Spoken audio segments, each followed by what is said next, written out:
What is up, guys? Hope you're having a good day so far. I am going to be showing you a few things that I've gotten over the last few weeks. So I've been acquiring parts for this, that, and then the Nova too. So we're gonna walk around and kind of just give you an update on everything.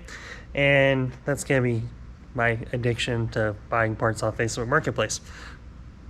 I have problems. Anyway, first one is gonna be actually a shout out to Sean over at Lawless Motorsports, because he had, as I was trying to look for a, I think it's a dash pad trim piece, I think is what this is called. But I was trying to find one of these, and because mine looks like, you know, this.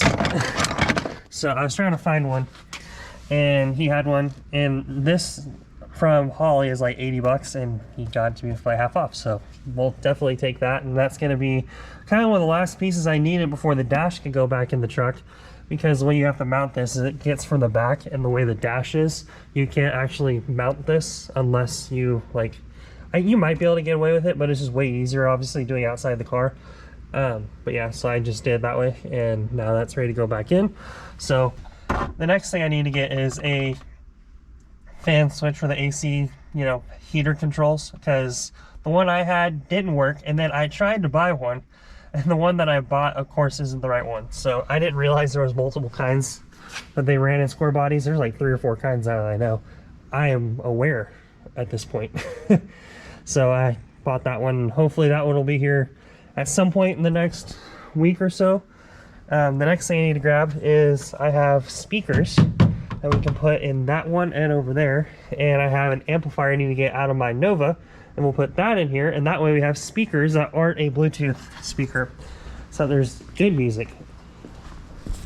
Random, you know, parts for this. I had to get a few things like a coolant temp sensor, a few other little just random tchotchkes from Summit, so that's good. And then the first like big piece that we got is an Edelbrock RPM Performer intake.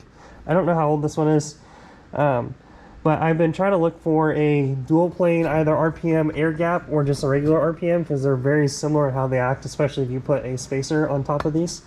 And I got this for $100. So back to that, you know, you can find deals if you look long enough. But yeah, so the plan for this is to go onto my Nova and try to lower, like, it might lower the peak horsepower, but it'll broaden the horsepower range, so then we actually make more power on average instead of more peak. And this might lower the RPM band a little bit, but I'm still going to be shifting at 6,500, and this will totally do everything it needs to do.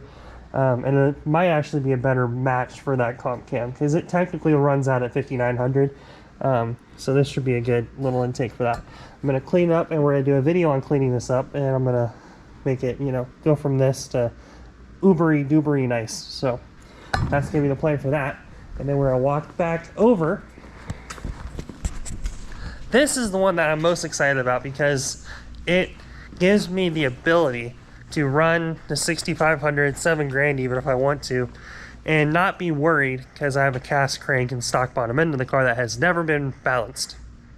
So do that with what you will. I ran, you know, the Nova drag weave with a stock bottom end, and it was totally fine going to 6,500. So use that info with what you will. However, I don't want to do that all the time, and especially if I want to put, say, a 50 to 100 shot of nitrous in the car, I want to know the bottom end's going to be fine, and I'm not going to put rods in the track. So with that being said, we got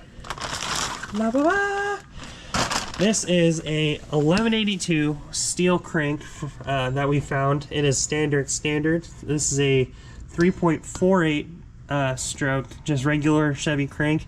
These came in like the late 60s, early 70s, like cars and trucks. There's another number for trucks, I think, but basically the 1182 basically means it's a 4140 crank. Back in the day, like the powdered rods and stuff like that you can get. This is kind of one of those cranks that you can get, but instead of being cast like how that one is, this is a steel crank. It should it's a lot stouter than any one of those, and we can run this a lot harder and it'll be totally fine with it. So that I was able to trade basically for parts, which is awesome. So we got that going. And this is the first step because I have, you know, a lot of people are probably going, why didn't you just get like a 383 rotating assembly? Why didn't you just, you know, buy Eagle rotating assembly for, you know, $1,000 and call it a day? I didn't want to build a 383 for the Nova because I don't need to make that much power because I don't want to put a cage or do anything like that in the car. We have other things to do that want to go faster. We can build those. My Nova is supposed to be a good street car. So down the road at some point, I want to get a 400 for it and basically just make it a like perfect 12.0, just bracket car, street car, you know, at Bristol, and then anywhere else will run like an 1180, which is totally streetable and it's totally available to run, you know, pump gas still. And I don't need to put a cage in the car. We'll put, probably, I want to put a harness bar in the back, which I have plans to show you guys doing that, hopefully. That way we can get over the shoulder instead of lap belts. But that way I'm not, you know, drilling holes, doing a whole bunch of random crazy crap for the car, because it's still an all original car. I mean, the interior is still bench seat. It's still, we may go like a factory aftermarket, you know, plus, you know, buckets in it maybe down the road. But for right now with the bench seat, I really want to keep it looking like an old hot rod that's just like, oh, it sounds pretty good. And then, oh, it runs really good. So that's kind of the plan with the Nova.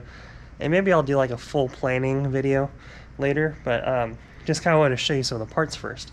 But yeah, so we got that crank, and then with that crank I'm going to buy pistons. So theoretically speaking, the bottom end of that block is probably fine.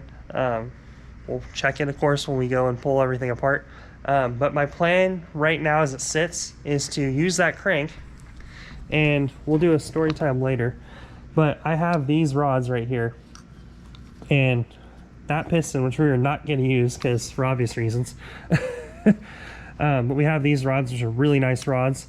We'll mic those and measure them and get those, get the right bearings for those. And then I'm going to order a set of hyper-eutectic pistons that are probably 4.0 bore, just standard bore pistons, and it'll bring the compression right to 11:1. So that's going to be good with 93 octane, and we'll probably bump up about a 1.5 point worth of compression, which will definitely make the car way more happier and run way better. Probably pick up a little bit of horsepower there. But just another little thing to try to do, and then hopefully with matching that with the intake and that new crank, it should last for a long time. We'll have it all balanced. That way it's, you know, good. We're not worrying about, you know, well, it kicked the rod out. I'm not surprised. You know, we want to prevent that from happening as best as possible. Obviously things happen, but that's kind of the goal right now. I'll do more of a story time with like planning and stuff later. I just wanted to keep this kind of a quick video and give you an update for this week. So yeah, so planning on getting the dually back closer together, get the dash back in it, and then I'll start going through wiring and try to like get the wiring in the front end of that engine completely done. I'm still videoing all that, so you guys will see a long form video of me working on the dually and getting wiring stuff kind of secure. And then we'll do the same thing with the Camaro. Hopefully by the end of February, both of those will be together and running. Oh, and I forgot one thing. So if you haven't watched it already, we got a new welder. This is, my wife and I, you know, we puddled a bunch of money together. We were able to buy this Everlast Power MTS 211 SI, which this is a 220, 110 compatible MIG, TIG, stick, question mark? But it's a MIG, TIG, stick, multi-process welder. It can do flux core. We got that welder for $1,000 from Amazon, which is a really cool deal, and I can link that one down below if you guys want to look at it. And then we also found this Chicago welder, which is basically a Harbor Freight welding cart, which is, I think, new. They're $180. I think we bought this one for $100. So pretty good deal. All the slides work really well. Basically all we need to get now, we have all the cups, we have everything basically to start welding, aside from obviously gas and, you know, wire, which I have some wire, but we obviously will get a lot more wire because we're going to be using a lot. So that's another really cool thing we got. But that's, I think, all I have for you officially. So with that being said, I'll see you guys later. Be sure to like and subscribe and keep up with all of this. So I hope you guys keep on keeping on. I'm going to keep on keeping on. So I'll see you guys next time. Bye.